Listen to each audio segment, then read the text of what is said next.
Ladies and gentlemen, sorry, we've been having some technical difficulties this afternoon with a few streams not going through. So please, if you are watching, welcome to the show, first of all. Thank you. I'm your host, Chaps McFarlane. This is Unfiltered.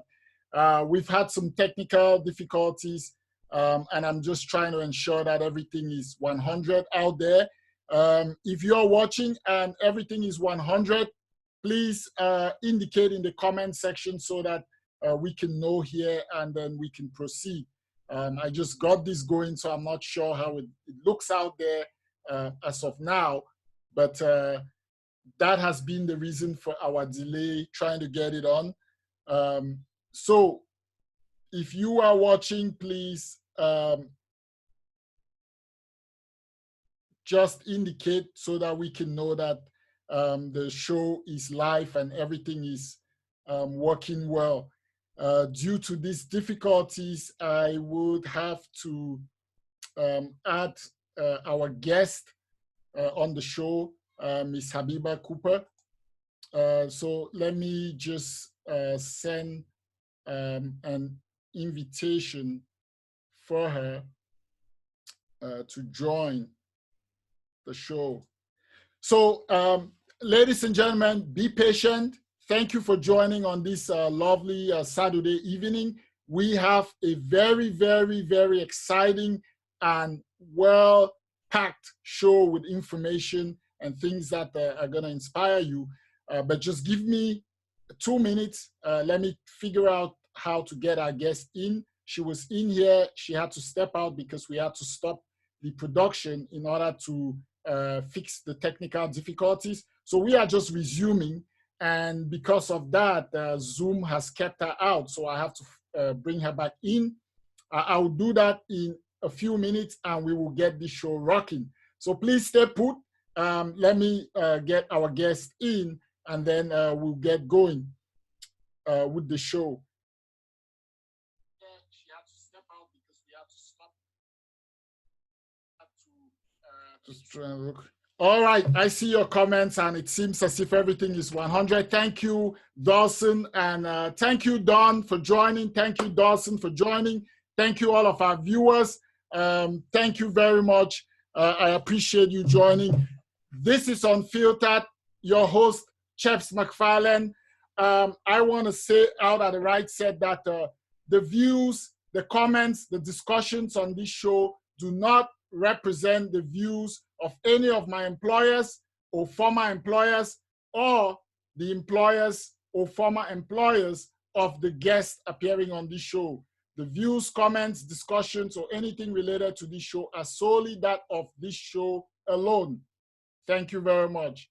I want to say this before we get going. We are living in unprecedented times. We have an epidemic that is gradually, or if, as some people would say, rapidly taking over the entire globe, spreading across the globe. We have lost a great deal of people in the hundreds of thousands. I think we are getting to about 500,000 people, lives that have been lost. There is a lot of people that have been affected. Lives have been disrupted by this epidemic. But we want to say that people everywhere across this globe, we need to stay calm. We need to turn to our spiritual sides. We need to look up to the skies from whence come our help. We need to look up to God if you worship God and pray to God. Whatever you get your spiritual satisfaction from, or you derive your spiritual healing from, you need to look and turn into that place now. And we need to keep the world in our prayers. We need to be kind to each other, and we need to do everything in our own strengths, no matter how little, to help stem the tide of this epidemic. Now, this is not going to be easy, as a lot of folks might think it would be. All of the measures that we are putting in place are merely human. We need divine intervention to get over this. And I want to say this. Typically, I'm a very positive person. I am always positive. I am positive now, but I want us to be real. This is going to take time for us to get over this. This is not going to be one of those things where we have a quick fix within a couple of months. This is going to take time. It is going to require all of us to commit to helping our neighbors, helping each other, helping strangers, and doing everything in our power to the best of our abilities. I'm emphasizing this, to the best of our abilities. We cannot be perfect, but we can try to be perfect. We can strive for that perfection. So it is incumbent on all of us, humanity, to put our very best efforts in order to help each other go through and survive these times. So I want to share this with you and encourage you, no matter the disruptions that this is causing in your life, that we can get through this together. This has caused considerable disruptions in my life. I know the disruptions are mental, they are physical, they are emotional, they are psychological. It touches every facet of our life and being. And they are not all the same. One person's experience of this time is different from another person's experience of this time. So it doesn't make sense for us to be out there trying to tell each other, you have to do this, you are not doing this, you are not doing that. That doesn't help. I think all we need to do is to encourage each other on the things that they are doing, which are positive towards helping to stem the tide of this epidemic. We need to encourage each other to do more of those things. And where people are lacking, where people are struggling to meet up with whatever is required of us, we need to offer to help. We need to find ways to encourage people to do better. That is all we can do. We cannot hold anybody to any standard at this time because people have different experiences, people have different life circumstances, which means that to do the things that are being required of us, they have to do things based on what life circumstances they find themselves in. So we are not all the same, and we cannot expect everybody to be at the same place, in the same mindset, and acting in the same way. All we can do is try, we can encourage each other, and we can help each other lend a hand if we can. So let's be kind to each other, let's love each other, let's connect, let's find ways to look up again. I'm a Christian, so I'm going to say, I look up to God, I look up to the skies, from whence cometh my help. Thank you, ladies and gentlemen. We have an exciting show, so let's get to it. Our guest today is Ms. Habiba Diallo. Habiba is the founder of Women's Health Organization International. I want to make a correction here because when I put out our flyer and in the talks I have had before the show, I mistakenly captured the organizations as World Health Organization International.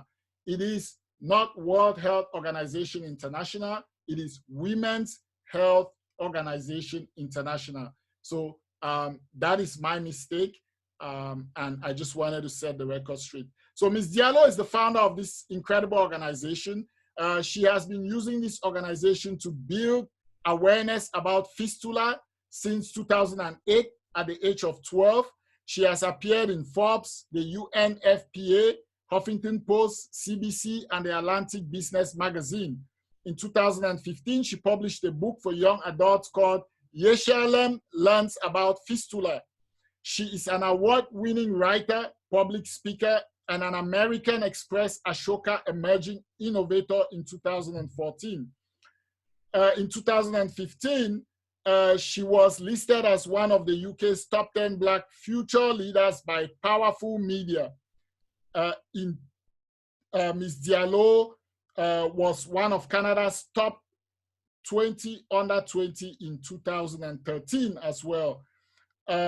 She was one of 6 finalists in the 2018 London Book Fair pitch competition and was highly commended for the Manchester Fiction Prize.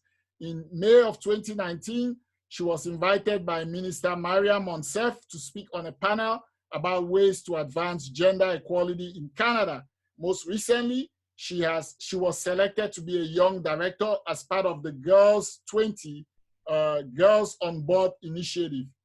You can follow her adventures and work on fistula at her website, which is habibacooperdiallo.com, and the work of her nonprofit at www.hoi.ca. That's www.Women's Health Organization International.ca. Please, ladies and gentlemen, help me welcome Ms. Habiba Cooper Diallo.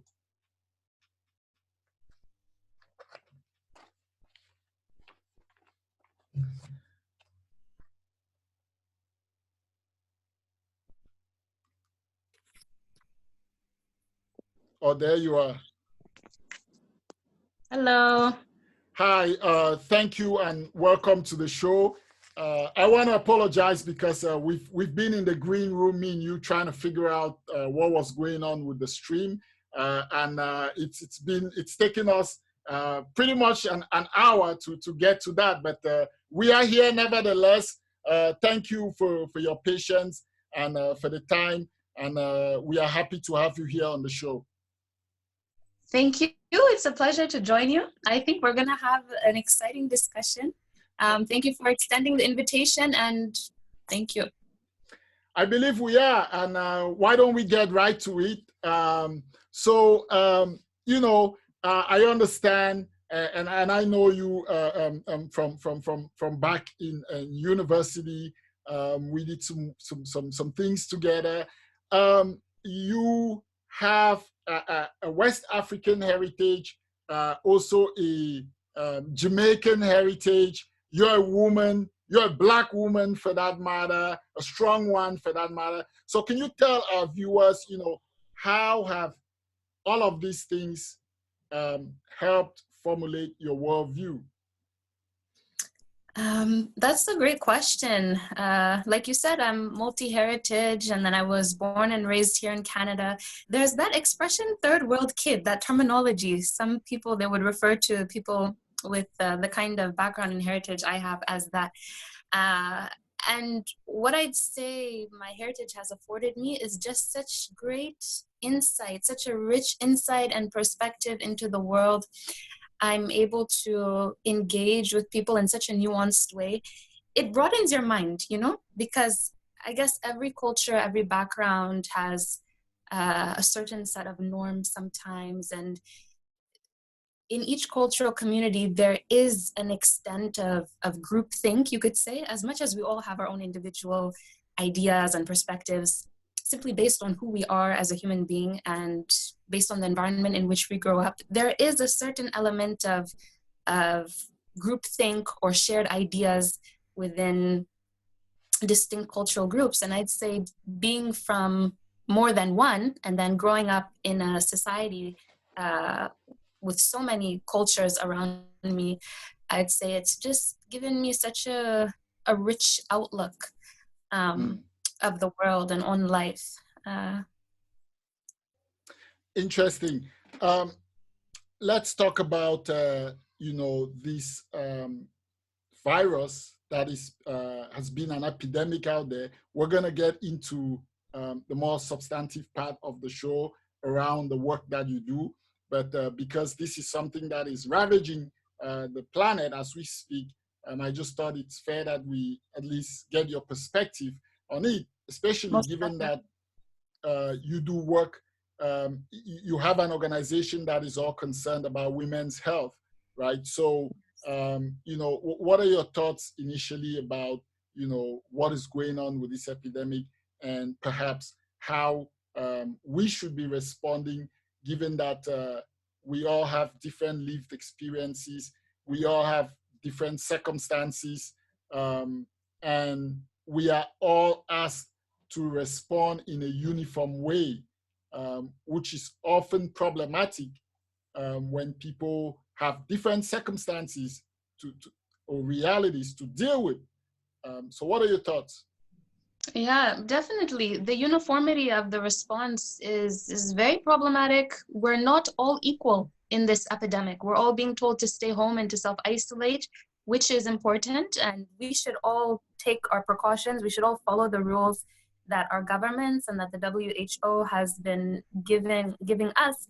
But at the same time, I would want governments to come up with a response that has more nuance. We know that women, for example, that rates of domestic violence have increased as a result of this pandemic, or that women who experience domestic violence are particularly vulnerable because for many of them right now, they're at home with their abusers.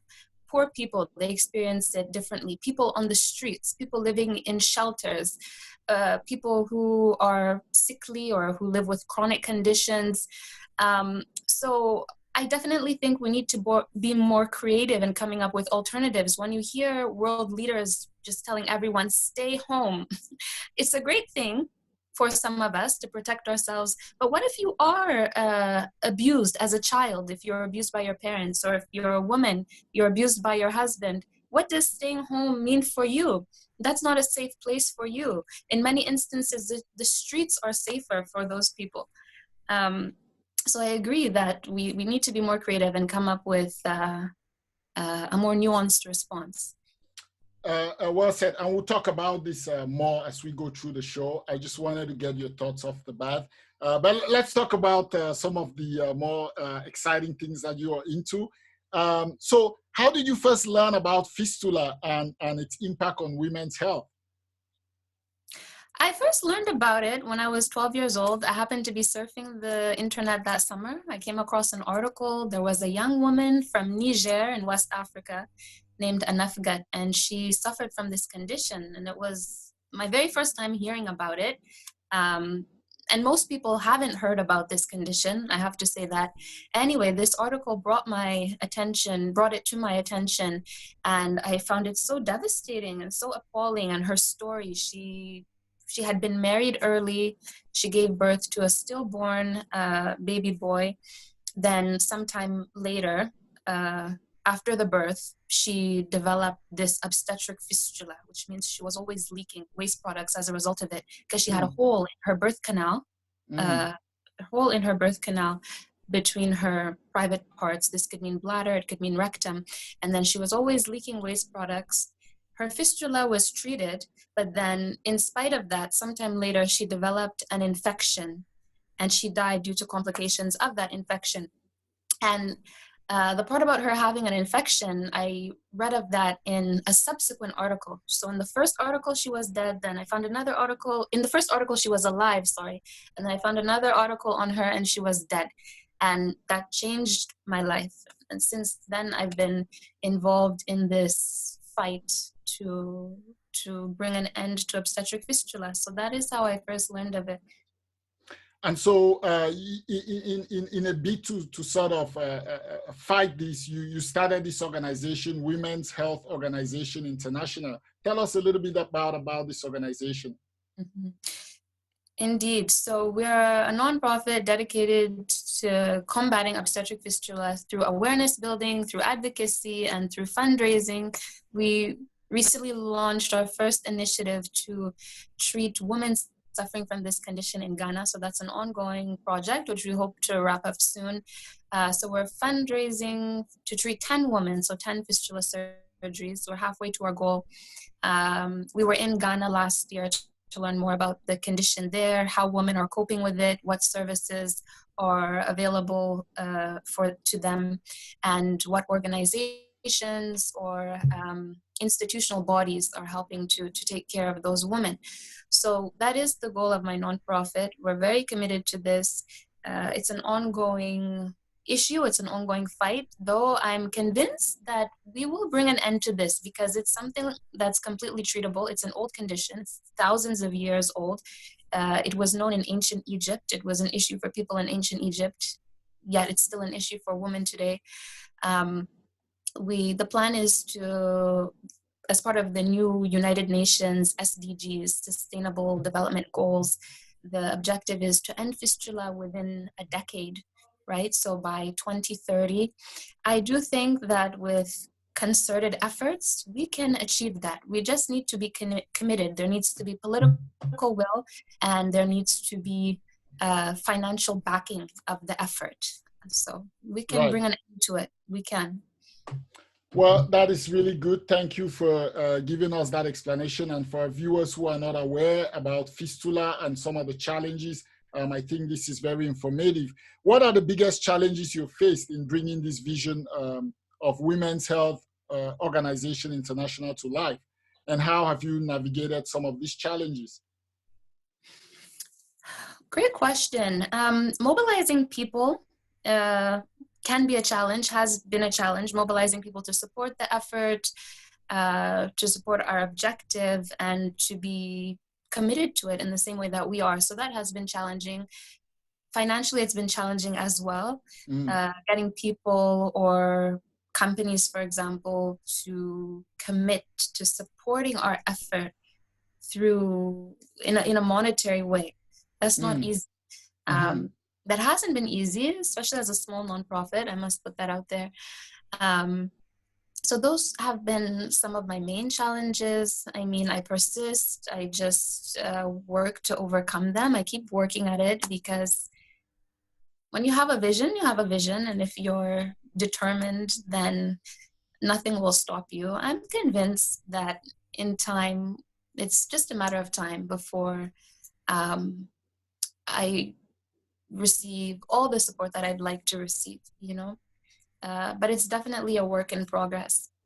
Well, hopefully with more exposure, talking about it today, hopefully our viewers would be motivated to support, especially given the times that we are in. I imagine that it even be more critical for women who have this condition.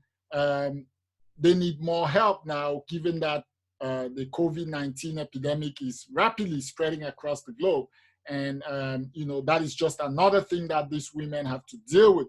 So hopefully that is motivation enough for people to look at organizations like yours that are targeting women's health and support your efforts. Yes. Might I add before you jump to the next one? Sure. Yeah, it's doubly challenging for women who experience obstetric fistula, for women who are in need of maternal health care services. They have those needs alongside this pandemic. And we're in a time where health service providers are telling people to stay away from hospitals unless it's an absolute emergency, because now is COVID-19 time. At the hospitals, it's COVID-19 time. So health systems around the world are already weak. There's so much strain being put on these systems, and not to mention in countries and in areas where obstetric fistula is predominant. For example, in low resource parts of Africa and Asia, we see a high incidence of obstetric fistula. And so those healthcare systems now have to battle with this pandemic, right? And in many of those countries, healthcare infrastructure is virtually non-existent. We see that here in Canada and in North America, in quote unquote first world countries or global north countries, we're struggling. We're struggling here.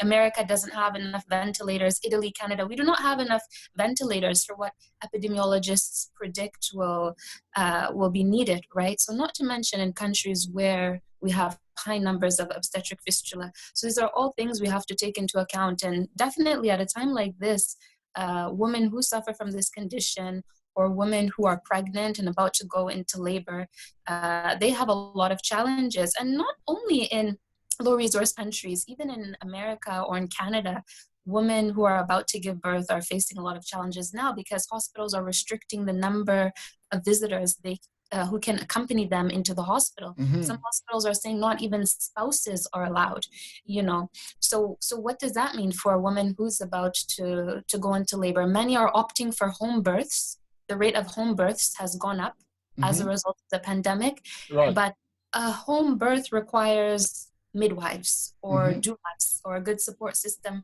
And not every woman has access to that, or not every woman has had time to plan. If you're already 8 months pregnant, perhaps you haven't had time to plan for a midwife or for a doula to be at your home while you're in labor. So it's a challenging time for everyone. For women, for laboring women. And like I said at the start of the show, we're not all equal in this, which is why we really have to work together and come up with creative solutions. Thank you very much. Ladies and gentlemen, if you're joining, this is Unfiltered. I'm your host, Cheps McFarlane. Our guest is Miss Habiba Cooper Diallo. She's the founder of Women's Health Organization International. She's an author, and we are just having a discussion about a range of issues, and we were talking about women's health and the challenges that COVID-19 poses to women who are already suffering other health challenges, which her organization, Women's Health Organization International, helps these women to address. You considered one point going to medical school, and I'm only saying this because I remember back when we were, in university. You talked. I think I came to a talk that you had given about obstetric fistula, and during that talk you had talked about how you would be motivated and you were thinking about medical school and studying medicine in order to help drive this passion to helping women with health issues. Would you tell us about where you are now in your career and what you're doing? Right. So it's definitely still on the table. We'll see what the future has in store, what will come of it later on. Right now, I am focused on my organization in terms of scaling it up, garnering more support, and really just developing a stronger platform for this issue. So that's what I'd like to move forward with in the future. And as far as the other plans you mentioned are concerned, they're definitely still on the table.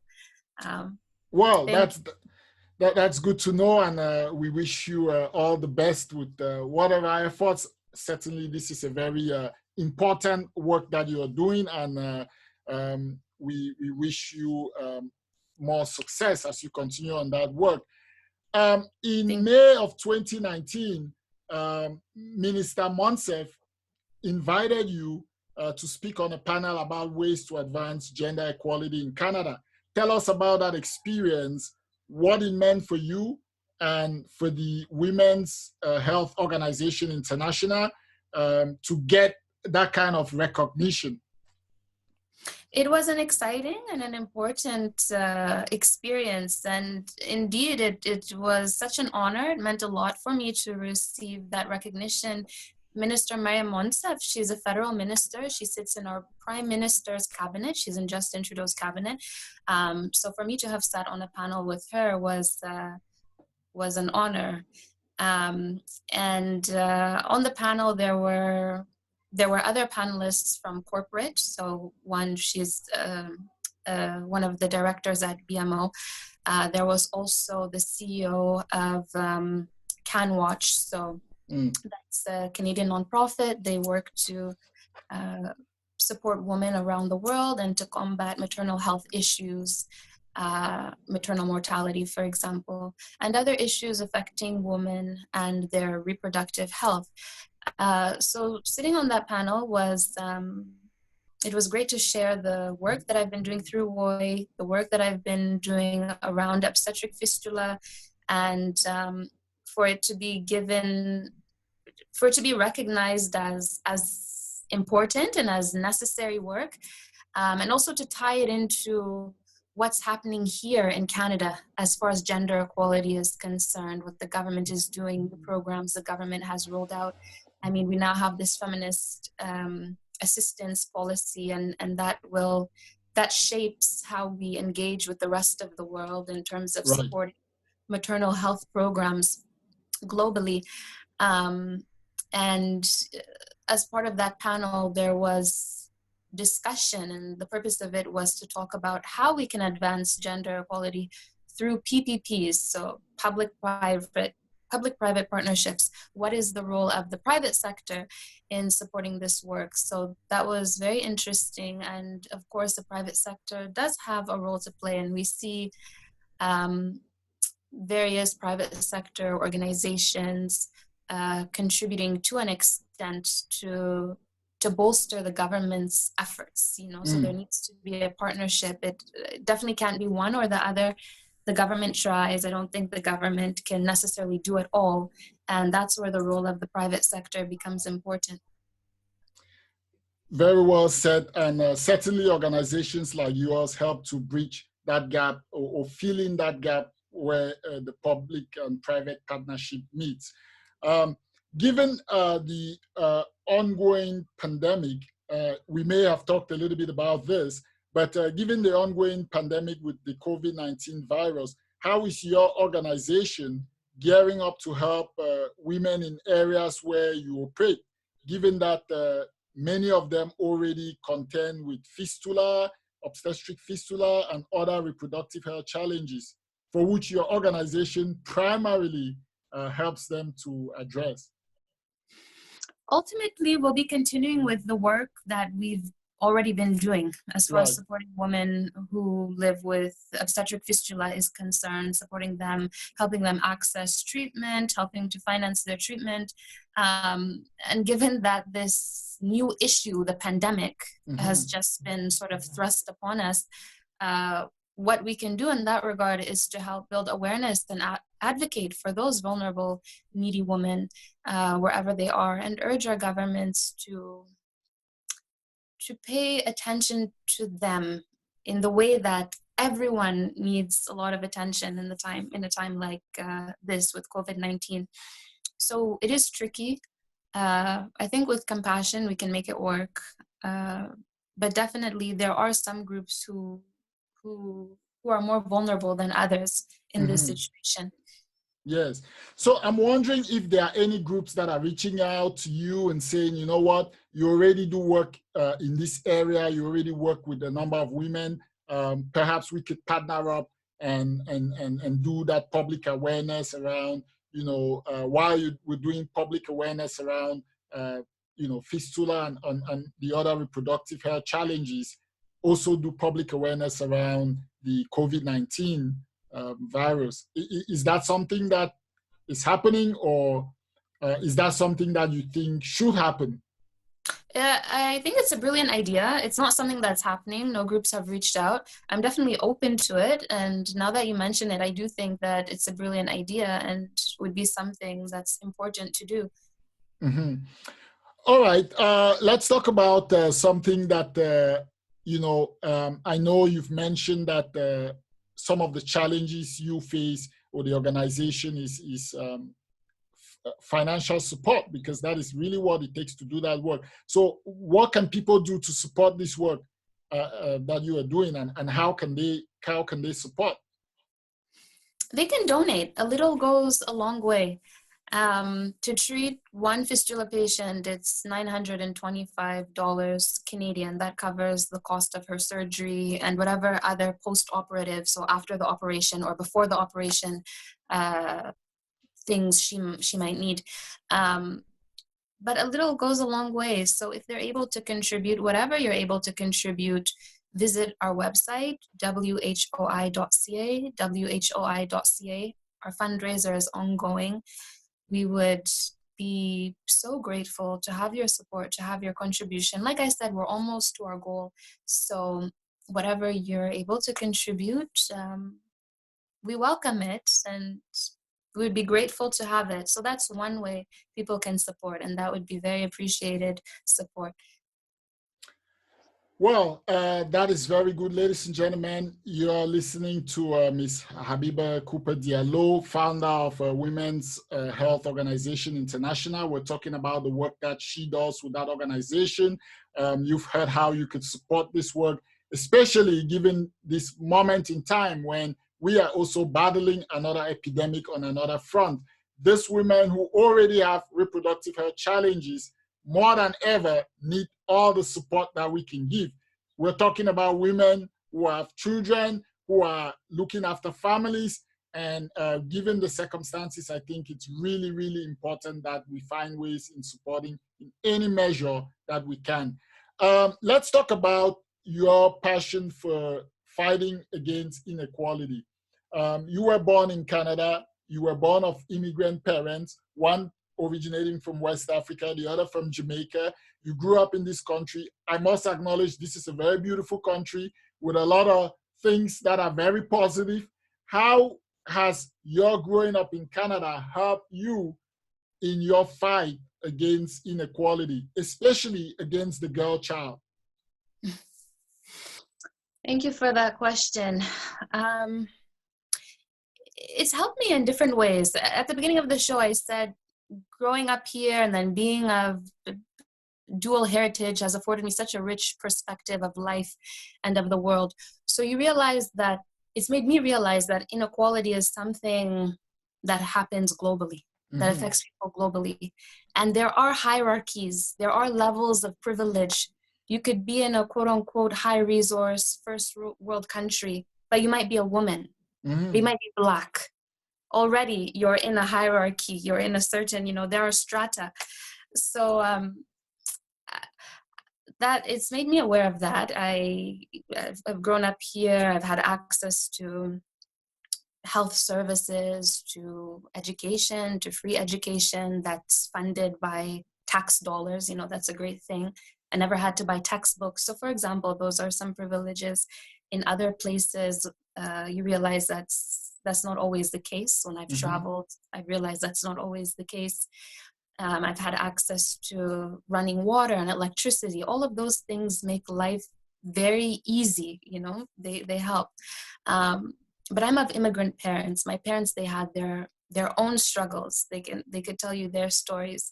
I'm also Black, I'm also female, living in a society that looks at you a certain way. Their prejudice is a real thing. It exists, So sometimes even without speaking or sharing your thoughts or showing the world what you're capable of, you're perceived a certain way based on your physical characteristics or based on your name, based on your religion, based on your background. For example, here in Canada, there's always that question of where are you from?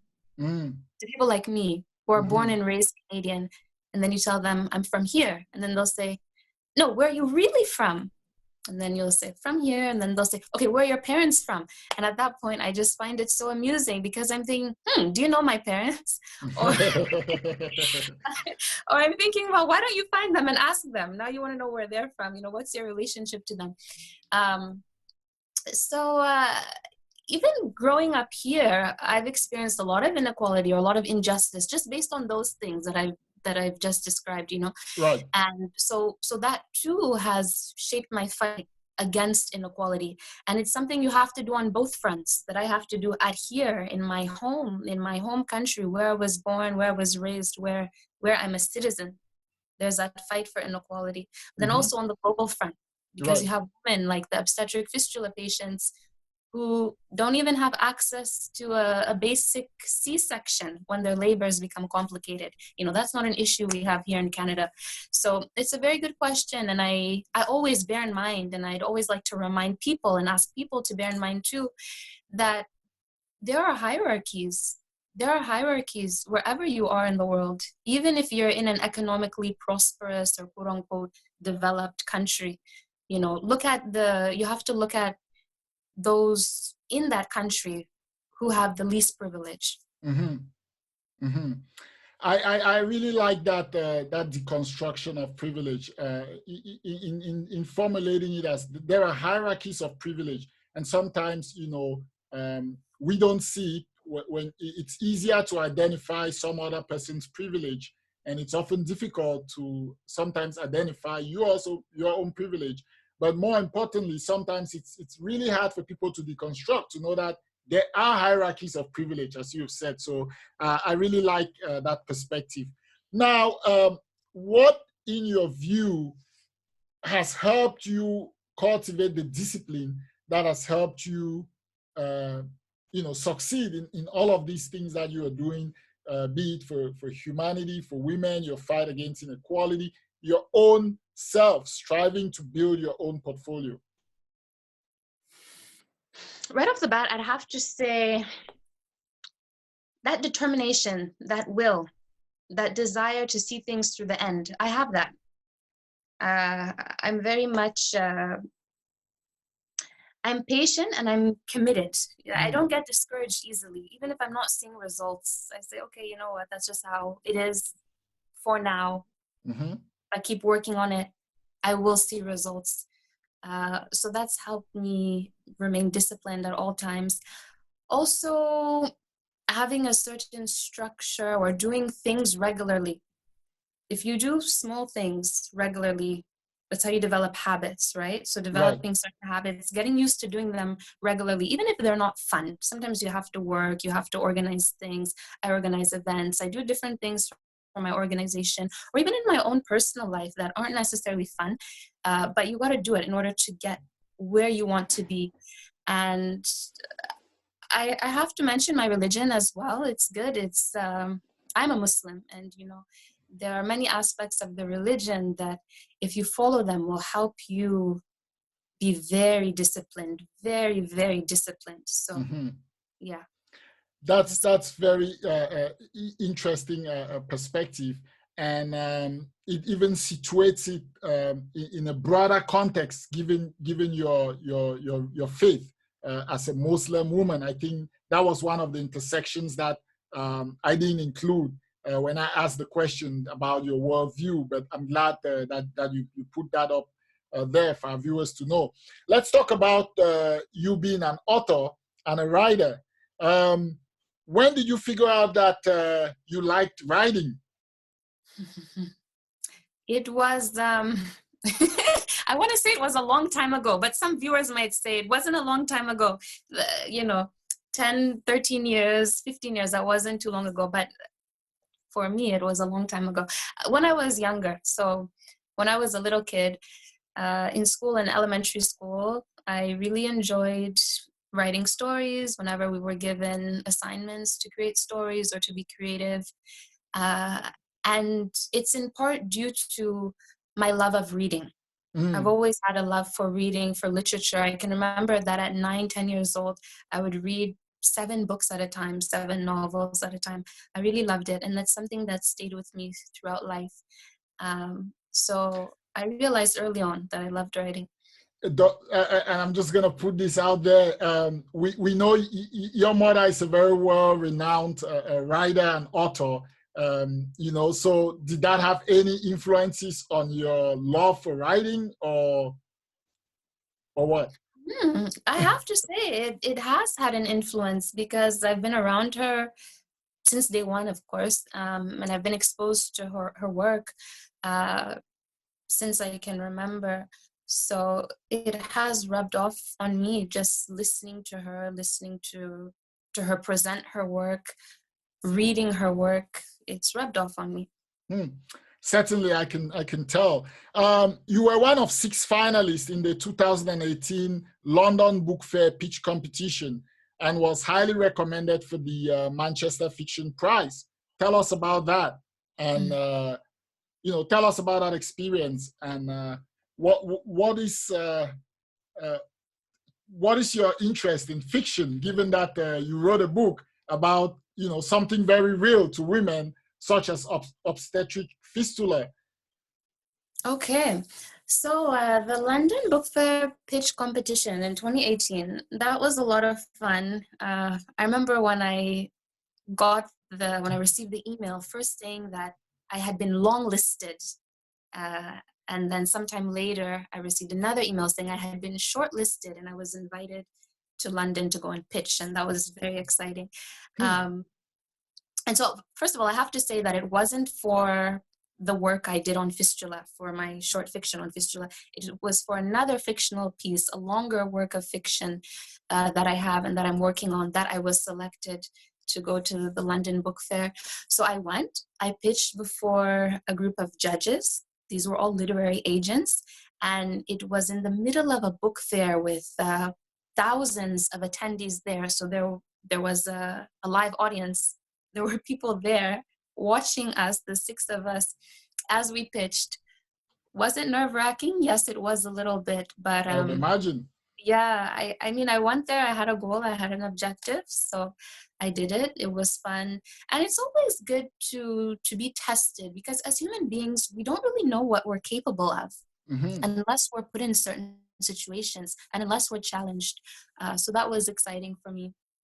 And then as far as the Manchester Fiction Prize was concerned, that was sometime later. I entered that competition, and so I was highly recommended. This wasn't the final prize or the short list, but it was for entries that were commended, so that did well nonetheless, and the judges wanted to give it some praise. And that was for a different piece altogether. So I do enjoy writing. I have various pieces, some that I'm quietly working on, and that one day our friends and our viewers, they'll be able to read them for themselves. Well, we're certainly looking forward to that. And once you've completed that work, please come on the show and let's talk about it again. Most definitely. So let's talk about leadership. You are a leader. Most recently, you were selected to be a young director as part of the G20 Girls on Board. Girls 20. Girls 20. Yes. And this was Girls on Board's initiative. Yes. So tell us about that experience, what it meant for you. I know you were already talking about having been invited by Minister Monsef to talk about gender equality in Canada, but this was some other initiative about corporate leadership, right? And as the founder of a not-for-profit, tell us what this experience meant for you and how you were empowered by it. Mm-hmm. So that's been another wonderful experience. That one has been an ongoing program. So it's for a year-long term. The idea of that program is to have a handful of young women throughout the country. So it was something we had to apply for. Then they selected a handful of young women from throughout Canada, and they placed us on governance boards in our respective regions. The purpose of that is to hone our leadership skills and to help us develop more skills in board governance, so governing a board. And a lot of us are part of organizations, or we're young leaders, or we have our own organizations, for example, in my case. And so it's been a great opportunity for us to be matched with people who are experienced in their field, whether as board directors or as coaches, personal development coaches and mentors, for us to improve our own skills. And I've had one of the best coaches through this initiative. If she's watching, Dr. Susan Murray, I'd like to give her a big shout out, because she and I have been working together for the past couple of months, and she's been training me and mentoring me.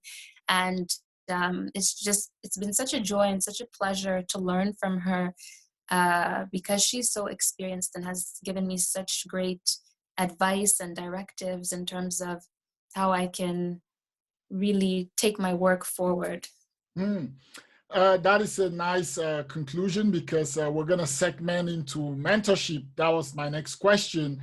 Having such a great mentor like Dr. Susan Murray, could you tell us if you are mentoring any other young women leaders? I do, and I try where I can. One has approached me, so I try where I can to share my skills, I'm still developing skills, but there are some skills that I've already developed and that I'm quite good at. So wherever I can, I do share in my community, among my friends, among other young aspiring leaders, or other young women who are aspiring to do perhaps what I've done, or who are interested in becoming a part of what I've done. I train them, I mentor them. So I do where I can. It's about exchange, right? Yes.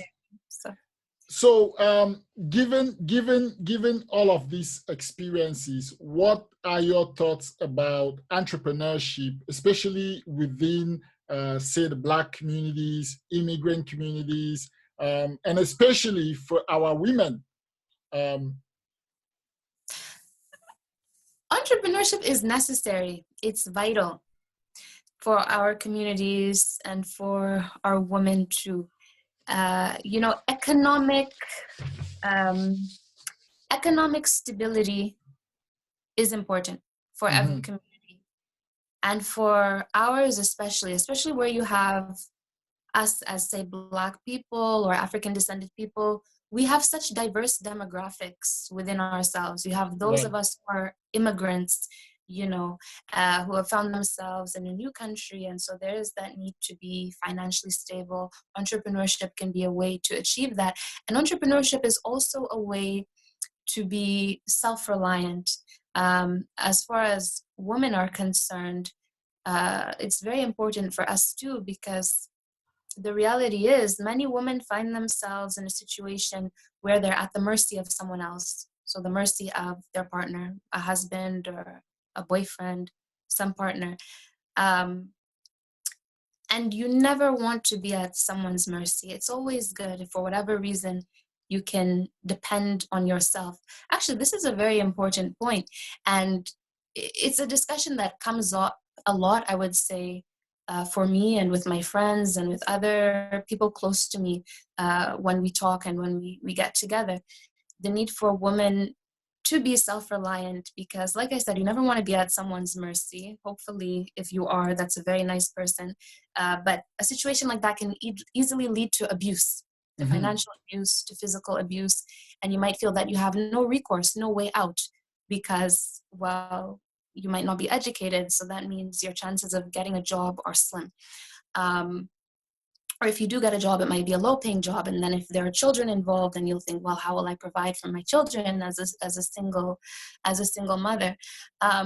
So I definitely encourage women to. I'm not saying there's anything wrong, and for people watching this, there's nothing wrong if you want to be a stay-at-home wife or a stay-at-home mother. That's an individual choice, and I think everyone in their own relationship, in their own marriage, has to decide that. But it should be a choice, and for many women it's not a choice. It's an obligation, or it's just what's expected. So when it's not a choice, that's where it becomes problematic.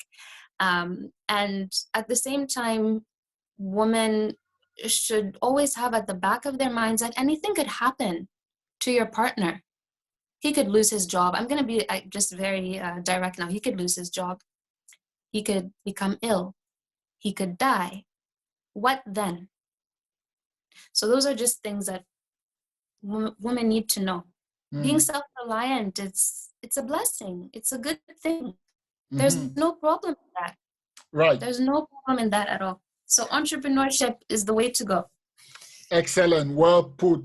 Now let's talk about something. You might have some links to this, but it's something that you're also passionate about, and that you are actually currently working on, one of your projects that you are working on, and that is in helping to combat domestic violence or sexualized violence against women, especially in our communities. So can you tell us a little bit about that and what it is that you're doing?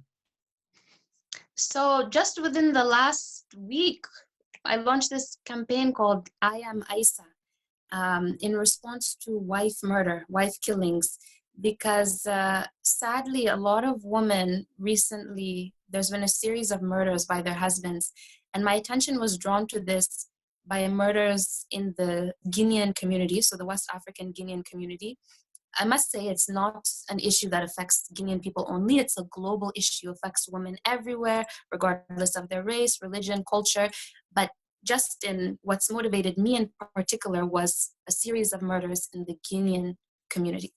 Okay, and so one of the women who was murdered just a couple of weeks ago at the beginning of March, her name was Aisa Balde, and it's a horrific story, tragic case. No woman should be murdered, and it's very insidious too, because you don't expect that someone so close to you, your husband, would be the one to murder you. And many of us women around the world, and men as well, men who are against this terrible thing called wife murder, we are saddened, we're horrified, and we're angry. And we need to express that anger. We need to express our horror and channel it to something to bring an end to it. So I said, what can we do in our corners, wherever we are, with our voices? So I said, let's start this campaign called I Am Aisa, I Am Umu, I Am Mariama. Those are the names of some of the women who have been murdered. And I've been asking people to make those short clips the way I have made one. If people go onto my Facebook page, they can see the short clip I've made. So to make similar videos and to just reshare them, to keep resharing them to the max, to bring attention to this and to say no to it. And I want to get influencers, people who have a lot of influence, who have a large following online, to become a part of this, to also say no to it, and to get our religious leaders involved, because they're very influential. People listen to them. To get our religious leaders involved and to say, this is absolutely unacceptable. No woman should die at the hands of her husband. It is not accepted. It is not condoned in any religion on the planet.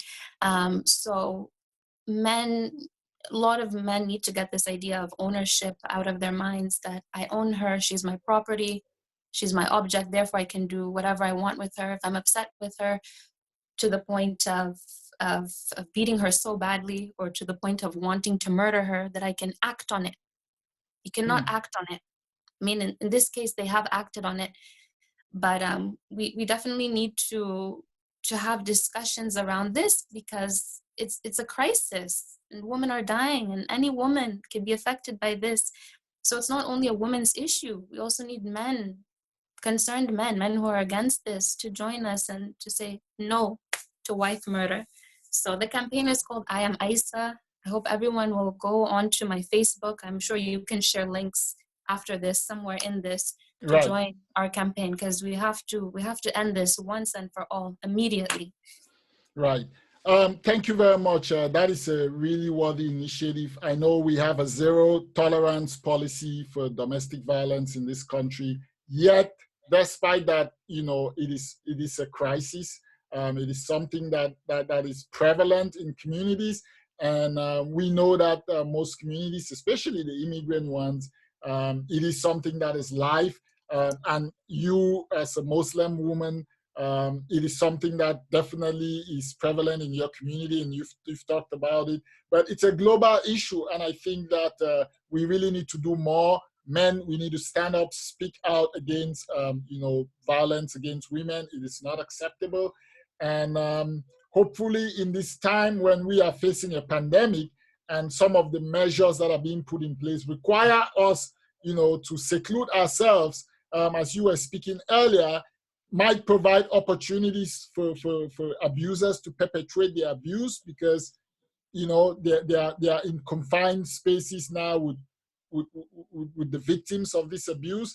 So it is really a time that calls on all of us as citizens to be alert, to look out for one another, not just in the literal sense of looking out, but to actually actively look out for each other, because these things are going to happen in our backyards, and we will not know until a murder or something more sinister occurs. So thank you for taking up and putting on this campaign. And ladies and gentlemen, if you're watching, you can visit Ms. Cooper Diallo Habiba's Facebook page, and you'll be able to see this campaign. We're going to, when we share the links to this video, we'll include that in there, so that we all can stand against violence against women. Thank you. So, Thank you. yes, you know what? We have had a very great conversation, and there is more that we could talk about, but we're going to save some for next time. And hopefully the next time we have you on, you would have completed your book, and we can also talk about that and see where you are with some of the initiatives that you are pursuing. So right now we are going to come towards the end of the show, but first we're going to play this game. Are you ready? I'm ready. Okay. So I'll just set this up here, and we will go right into it. And this is the game that we started last week playing on Unfiltered. And this game is Beat the Hourglass. And, last week our guest Out of 10 questions, answered 9 before the hourglass ran out. And so we are going to see how you can do today and if you can beat her score. So I'll get right to it. Get my hourglass. So there we go. If you could be stuck in isolation with one person until coronavirus is over, who would it be? Oh my God. Oh my God. Oh gosh, what should I say? One person. Oh goodness. This is unfiltered, right? This is unfiltered. My future husband. Okay, that's a good one. What color is your toothbrush? Okay, it's pink with white bristles. Yeah. Okay. What's something you have in your fridge that should be thrown away? Beetroot. There's some beetroot in there. It might be going bad. So. Is there an app that you hate but use anyways?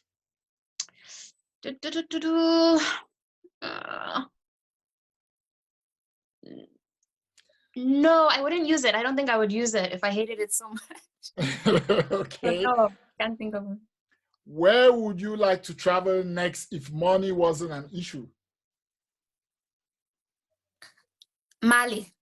Mali. Okay.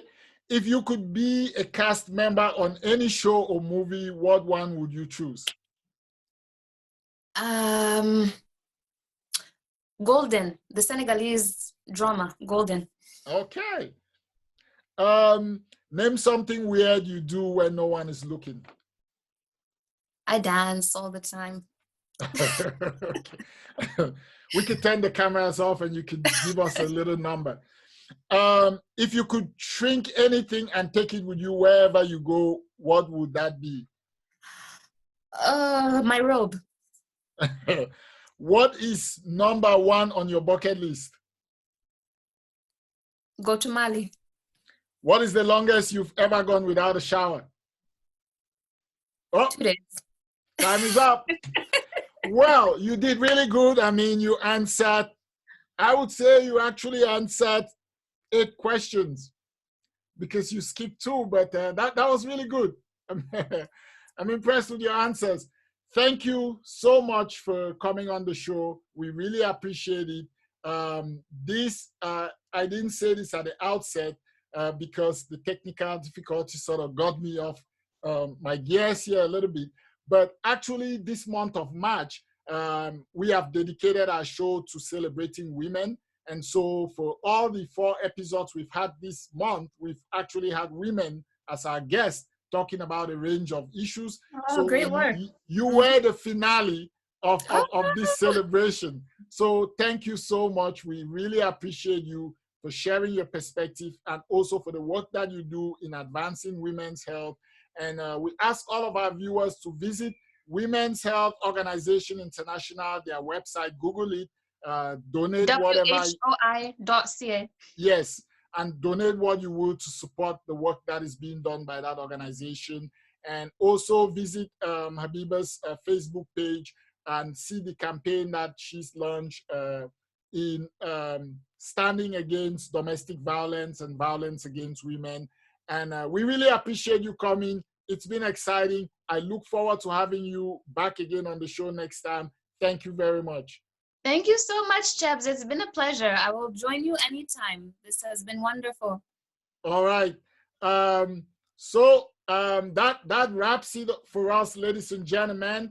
And I would just want to end this episode by saying that our healthcare workers here in Canada and across the globe have been doing a really terrific job. Doctors, nurses, all frontline workers, the people who are in grocery stores, ensuring that when you go to get groceries, there are groceries there for you. The people who are keeping the sewers, working the sewers, collecting garbage, just making sure that the little things in life in this moment of sequestration and isolation and physical distancing, that is a little bit more easier for us than it would have been. We thank you so much for your thankless efforts. And especially, I want to thank the government of Canada. I want to thank our Prime Minister, who has been very incredible. He has demonstrated world-class leadership. And in fact, I would say that a lot of the leaders around the world are taking cues from him. And it doesn't matter what your political persuasion is. We appreciate the work that he has been doing in leading Canada with a very steady hand throughout this period. So we want to, from Unfiltered, send our thanks to everybody out there. And we want to say that let us continue to show love and be kind to one another in these times. And let us also know that we need divine intervention in order to get through this period. Thank you. All right. See ya. See you.